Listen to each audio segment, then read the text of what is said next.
This is what I've learned after reading thousands of hours of self-help books, but we're gonna dumb it down to like 1,000.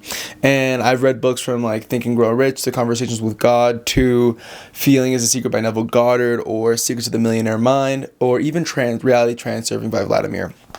And I've been to events where I traveled to London or different places of the world looking for information. I've even been in a room where the ticket cost was like $10,000 in order to learn some of the things that were in these crazy seminars. So I was also mentored by one of Bob Proctor's mentees. So pretty cool stuff. Let's see. Basically, the goal of this video is to condense the knowledge that I've used over the thousands of hours that I've learned to like my best practices personally, so that you can live an easier, healthy, happier life. Some of the things that this video might be able to help you with are reducing anxiety, improving your mental health daily. It can also help you discover business opportunities and find more money in life because you want to make more money.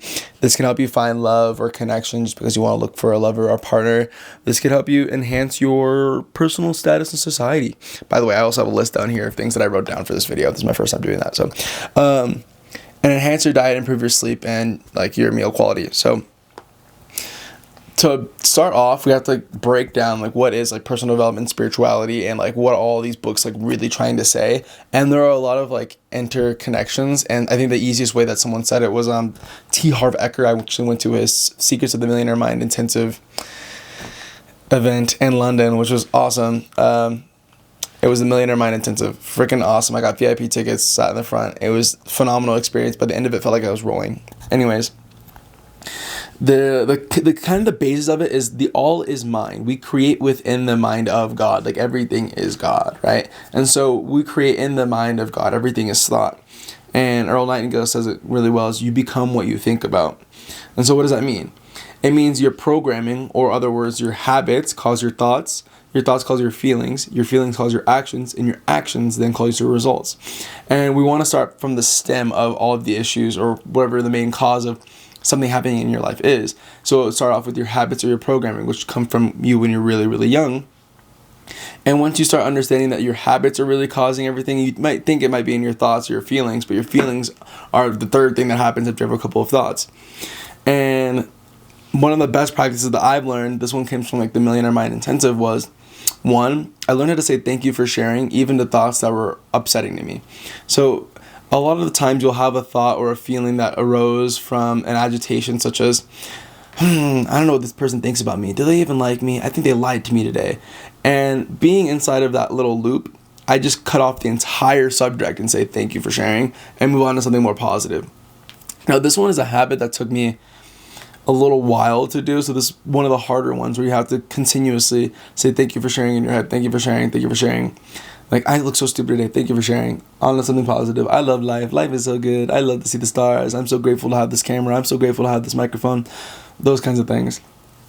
Thank you for sharing was one of the biggest ones because it allowed me to really immediately feel the changes of mood inside my body, like just feeling better. Like sometimes you'll just be sitting there just upset for no reason, and really just starting off with the thank you for sharing, which little words can help you move on to some new thought that's better, like sitting on the beach in Thailand in your mind. And then you can start feeling better and make better actions in your life. And the results of that cause are like freedom of anxiety, freedom of anguish, freedom of like basically any like sort of worry, because worry is like the cause to like a lot of failures. When you reminisce on all the things that could go wrong, the core basis of this is so you can change that your assumptions in life are positive so that you can find more positive things in the world. If you walk through the world saying, I hate my life, I hate everything sucks, then everything's going to suck. You know what I mean? You're going to get more of that sucking because everything is in the mind. You're in the mind of God. So everything that you think, you have your free will, you're able to create through your mind. And so the conscious repetition of creating an image of what you want in life is what gets you what you want in life. And thank you for sharing is a good way to substitute the things you don't want for things that you do. The second thing is doing it daily.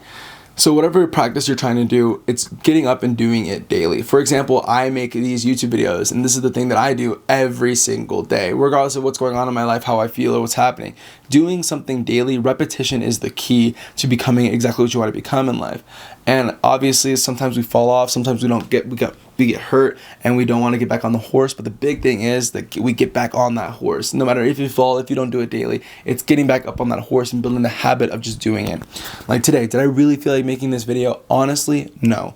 But it's not really about what I felt like doing. It's what I know I need to be doing, because it's going to help me improve my life personally. So doing it daily is one of those things where instead of reminiscing on why don't I feel like doing it, what's not motivating me, you just got to get up, press the record button, and hit play. And that's the same with, let's say you're trying to write every single day, or trying to get on your bike, or learn how to play guitar, or learning how to play music, or trying to become even happy in general. Happiness is a habit. So you have to habitually get yourself to start thinking more positive thoughts so you can start becoming happy. But you have to do it daily, at least once.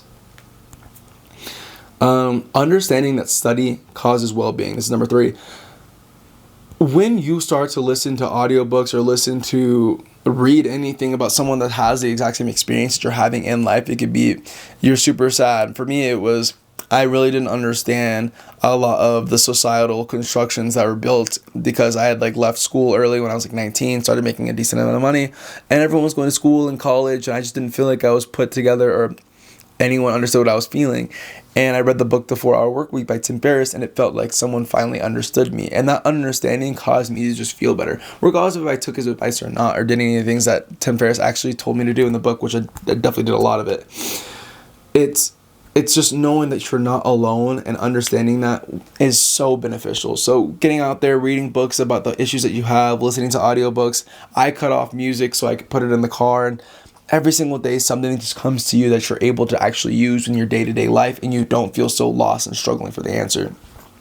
Because not understanding something causes repression and depression of your feelings, and that just makes you feel like garbage. But understanding causes well-being, which causes expression, which causes love and care and all those other things in life that you really need. Number 4 is nothing happens on accident, right? And this kind of leads into number 5, but nothing happens on accident. Everything happens for a purpose. You didn't wake up and fall off a coconut tree. Come on, Harris.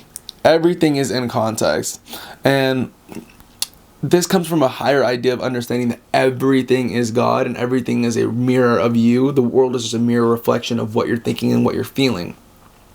So if you got hit in the head today by a coconut that fell off a tree, that wasn't an accident. That was clearly a sign for something else in your life. Sometimes they call them omens, and reality transfer, and they call them omens. And other times they just call them really coincidences, but there are no coincidences. Everything happens on purpose. For example, if I looked in the back of my phone right now, I have a bunch of fortunes, but they're pretty specific, right? It starts off pretty general. Your luck changes today.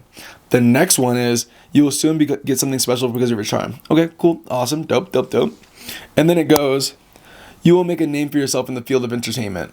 I'm sorry, what? All right, cool. And then the next one says, sell your ideas are totally acceptable. And I've never seen a friggin' fortune cookie tell me what field of work you're going to be working in and what you're going to be successful in. And these all came to me within a period of a week. And you'll get messages like that. And then I got another one, it's you'll be successful in your work. And a lot of it has to do with work and whatever, and they're all related. It's not I got fortunes that were completely not related at all. You can also see that in different comments or emails or DMs that you get that happen to lead to other things in your life. If you're open to the opportunities, you will find them. But this does lead into God is everything. And this is the last thing for me is God is everything. It's not some guy in the sky or some pie in the sky. And especially when you're reading a lot of these different books, you understand that 1, Jesus Christ died for our sins, so we have a connection with God. We can talk to God at any point in time. You don't need a church. You don't need to organize religion. You don't need any of that. You need to have a personal relationship with God, which is everything in yourself. The next thing is realizing that God is in every particle, everything. It's in this chair. It's in my hair. It's in my heart. It's in everything. It's in the water that I drink. God is everywhere and everything. And that God, you can call it God particle if you wanted to, is what spirituality is talking about. Is real genuine connection with everything and knowing that we're all one. There's only one consciousness, and it may seem like there's multiple consciousness, but really what's happening is you have a forgetfulness of the past experience, and we're split into a holy trinity here, there, and in between, or the Son, the Father, and the Holy Spirit, or whatever it is you might want to call the Holy Trinity. They have a lot of different terms and a lot of different words used for what is true and what is right. And I think that's where a lot of confusion comes in, especially when you have like language barriers and things like that. They're really always just talking about the exact same things, like the mind, body, and soul. They're always talking about this Trinity. They're always talking about God being everything. They're always talking about unity and our consciousness being the definition of whatever happens in our life. Jesus Christ saying, like, we are going to be able to do what he does and more, is just meaning that we are self-actualizing beings that can do everything, but the only limitations that we have are our thoughts and our feelings and our programming that we've decided to onboard. And yeah, so those are all the teachings that I use personally in my everyday life. They help me remove anxiety. They help me feel better. They help me understand that everything's going to be okay. They help me stop worrying. They help me feel so glad to be alive. And I'm happy I got to share them with you. And if you liked any of those practices, leave a comment on which one you've heard of before or which one you really, really like or you're going to try out. Cheers. Love you. Bye.